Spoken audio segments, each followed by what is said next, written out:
Welcome to the slop farm. Enjoy the video. You start by preparing tools and backing up your save. This protects progress. Once done, remove the game label corner and unscrew the cartridge with the correct tri-wing or 3/8 driver. Make sure to work on a static-free surface and keep screws organized. Carefully lift the PCB. It may be snug. You want access to the small round battery cell under a soldered holder. Do not rush. Gentle motion prevents flexing the board and damaging the traces. You now remove the old battery, either desolder or unclip depending on holder type, while noting the positive side orientation.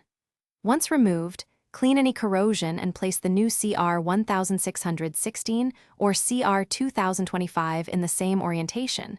Make sure contacts touch firmly. If soldering, use a brief, low-heat approach to avoid board damage. After securing the battery, realign the PCB into the shell and confirm the edge connector fits flush. Then replace screws. Don't over-tighten so the plastic won't crack. You finish by testing the cartridge in your console. If the game shows your save, you're done. If the save is missing, restore from your backup right away and power cycle the cartridge. Should the game reset or not hold saves, recheck solder joints and battery polarity. Cold solder joints or reverse cells are common causes. Also measure the coin cell with a multimeter. Expect about 3 volts.